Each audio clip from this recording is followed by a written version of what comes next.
భారత జట్టులో గంభీర్ ఎంత చెబితే అంతేనా? గౌతి ఏం చేయాలనుకుంటే అది చేసేస్తున్నాడా అంటే అవుననే చర్చ జరుగుతోంది. ఎడ్జ్బాస్టన్ టెస్టుకు భారత తుది జట్టును చూశాక కొందరు అభిమానులు గౌతిపై విమర్శలు గుప్పిస్తున్నారు. సాయి సుదర్శన్ ను పక్కన పెట్టడాన్ని తప్పుపడుతున్నారు. ఒకే మ్యాచ్ లో ఆడించి ఇలా పక్కన పెట్టడం ఏంటని ప్రశ్నిస్తున్నారు. తొలి ఇన్నింగ్స్ లో డకౌట్ అయినప్పటికీ రెండో ఇన్నింగ్స్ లో 30 పరుగులు చేసిన విషయాన్ని గుర్తు చేస్తున్నారు. అరంగేట్ర మ్యాచ్ లో ఫెయిల్ అయినంత మాత్రాన పక్కన పెట్టేస్తారా అని బౌన్సర్లు సంధిస్తున్నారు. టీం మేనేజ్మెంట్ సపోర్ట్ చేయకపోతే కుర్ర క్రికెటర్లలో కాన్ఫిడెన్స్ ఎలా ఉంటుందంటున్నారు. తొలి మ్యాచ్ లో ఫెయిల్ అయిన కరుణ్ నాయర్ ను కొనసాగించినప్పుడు సాయి సుదర్శన్ ను కూడా కొనసాగిస్తే సరిపోయేది కదా అంటున్నారు. శార్దుల్ ఠాకూర్ ప్లేస్ లో నితీష్ కుమార్ రెడ్డి, బూమ్రా ప్లేస్ లో ఆకాష్ దీప్, కానీ సాయి సుదర్శన్ ప్లేస్ లో వాషింగ్టన్ సుందర్ ఎలా సెట్ అవుతాడనే వాదనను వినిపిస్తున్నారు. భారత జట్టు హెడ్ కోచ్ గా గౌతమ్ గంభీర్ బాధ్యతలు తీసుకున్నప్పటి నుంచి ప్లేయర్ల ప్లేస్ కు గ్యారంటీ లేకుండా పోయిందని విమర్శలు గుప్పిస్తున్నారు. ఓ రకంగా కుర్రాళ్లను భయపెడుతున్నట్టేనంటున్నారు. సర్ఫరాజ్ ఖాన్ 150 పరుగులు చేశాక రెండు ఇన్నింగ్స్ లో ఫెయిల్ అయ్యాడో లేదో పక్కన పెట్టేశారని ఆడేసుకుంటున్నారు. ధ్రువ్ జురేల్,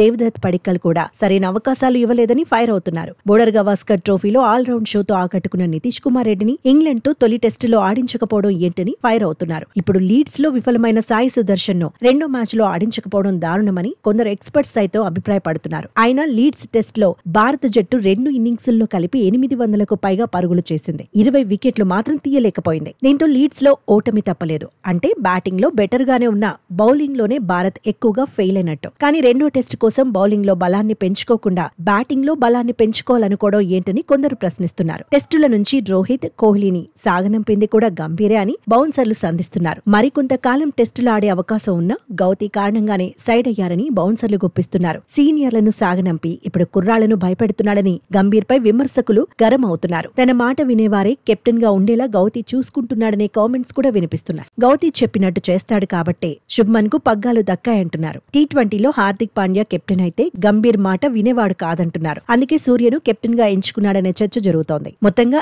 ఎడ్జ్బాస్టన్ టెస్టుకు భారత జట్టులో మార్పులు చేశాక గౌతి ట్రోల్ అవుతున్నాడు. సిరీస్ లో భారత టెస్టు జట్టు దారుణంగా విఫలమైతే గంభీర్ పోస్టుకు కూడా ఎసరొస్తుందనే వాదన ఎక్కువగా వినిపిస్తోంది.